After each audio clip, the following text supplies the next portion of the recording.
চাঁপাইনবাবগঞ্জে JK বর্ষা তীব্র শীতে বিপর্যস্ত জনজীবন। জেলায় সর্বনিম্ন তাপমাত্রা রেকর্ড করা হয়েছে 11 ডিগ্রি সেলসিয়াস। এতে চরম বিপদে পড়েছেন নিম্ন আয়ের খেটে খাওয়া মানুষ।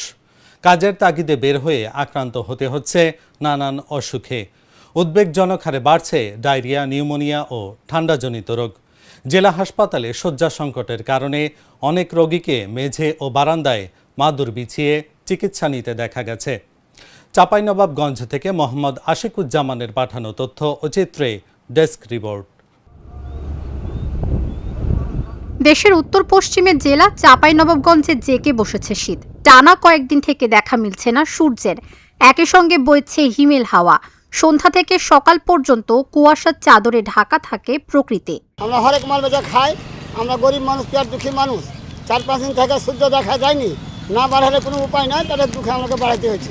বর্তমান যে সিচুয়েশনটা চলছে, সব থেকে বড় সমস্যা কাদের জানেন? যারা এই যে প্রতিদিন সকালবেলা এই যে যারা ধরেন মাচালা যায়, প্রতিদিন যারা দিন আনে দিন খায়, তাদের সব থেকে বড় সমস্যা। অনেক কষ্টের ভিতরে তারা থাকে। এখন ধরেন এই যে একটু বেলা হচ্ছে, লোকজন কম, সাধারণ পাবলিক যারা সকাল সকাল যাওয়া আসা করে, দিন আনে দিন খায়, তাদের জন্য প্রচুর কষ্ট হয় ভাই। এই শীতে চরাঞ্চলের খেটে খাওয়া দরিদ্র মানুষ পড়েছেন বিপাকে, পাচ্ছেন না গরম কাপড়। কৃষকেরা, ভ্যান চালক, অটো চালকেরা, যারা খেটে খাওয়া মানুষ, তারা কাজে যেতে পারে না। ঠান্ডাতে 2-3 দিন থেকে রোদ উঠে না, প্রচুর ঠান্ডা। আমরা এখন অসহায় হয়ে আছি। অনেক ঠান্ডা। তারপর জনজীবনে এখন কর্মক্ষেত্রে যাচ্ছে হচ্ছে জীবিকা নির্বাহের জন্য। এটা হলো বড় কথা, না হলে তো বাড়িতে থাকতাম।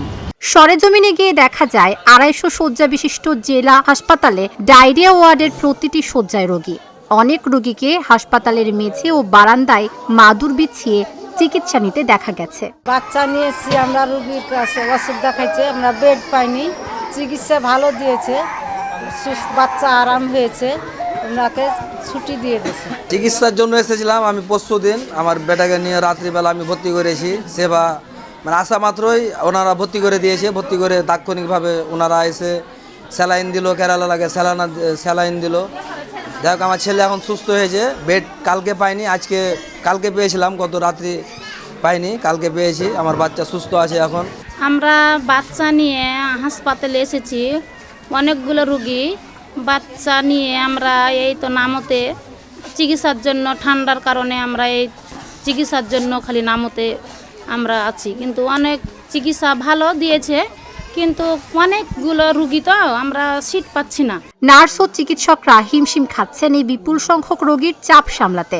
কয়েকদিনের হাড় কাঁপানো ঠান্ডা আর কুয়াশার কারণে জেলা জুড়ে রোটা ভাইরাসের প্রাদুর্ভাব দেখা দিয়েছে। ফলে এই রোগীর শিকার হচ্ছে শিশুসহ সব বয়সী মানুষ। এখানে সরকারি হাসপাতালে দেখছি আপনার খুব চাপ, ছেলেপিলার মানে রুগী বেশি দিনকে দিন বাড়ছে, আর দিনকে দিন আপনার রুগী সিট পাচ্ছে না। মানে 2 দিন থেকে আছি আমরা, তো সিটের কারণে দেখতে পাচ্ছেন দেশে 4 দিন থেকে আছি। আমার বাচ্চার নিউমোনিয়া হয়েছে, আমরা বটতলাহাট থেকে এসেছি। আমার বাচ্চার ভালোই চলছে চিকিৎসা।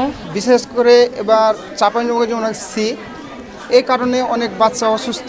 আমারও বাচ্চা নিয়ে এসেছি।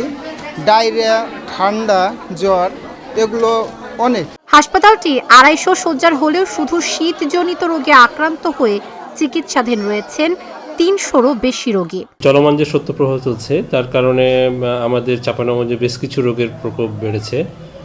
তার মধ্যে শিশু ডায়রিয়া, নর্মাল যে অ্যাডাল্ট ডায়রিয়া বা বড়দের ডায়রিয়া, এটা সচরাচর 20-25টা থাকে, বাট শিশু ডায়রিয়া অনেক বেড়ে গেছে। এখন 50, 60 বা 70ও চলে যাচ্ছে, এটা বেড়েছে।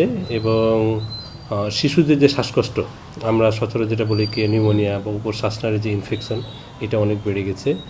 আর বয়স্কদের বিশেষ করে হাঁপানি অথবা যাদের হচ্ছে সিওপিডি বা হার্টের রোগীদের শ্বাসকষ্ট বেড়েছে। 2 মাসের সংক্রমণের হার উদ্বেগজনক। জেলায় মোট আক্রান্তের সংখ্যা ছাড়িয়েছে 3500-এর উপরে। পর্যাপ্ত স্যালাইন ও ওষুধের মজুদের কথা জানিয়ে স্বাস্থ্য ঝুঁকি এড়াতে সচেতন হওয়ার পরামর্শ সিভিল সার্জনের। আমাদেরকে যাদের শ্বাসকষ্ট, অ্যাজমা আছে, তাদেরকে হচ্ছে যে সকালে ভোরের দিকে যেন হচ্ছে না বের হয়, একটু বেলা হলে পরে বের হওয়া। আমাদের হচ্ছে গরম কাপড় চোপড় হচ্ছে ব্যবহার করা এবং হচ্ছে নিরাপদ পানি, নিরাপদ খাদ্যগুলো হচ্ছে ব্যবহার করার জন্য ডায়রিয়ার থেকে যেন আমরা যেন ডায়রিয়া শ্বাসকষ্ট থেকে আমরা যেন মুক্ত থাকতে পারি। এই শীতে শারীরিক অবস্থা উন্নতি না হলে দ্রুত স্বাস্থ্য কেন্দ্রে চিকিৎসকের শরণাপন্ন হওয়ার পরামর্শ চিকিৎসকদের। Dhaka journal, news desk.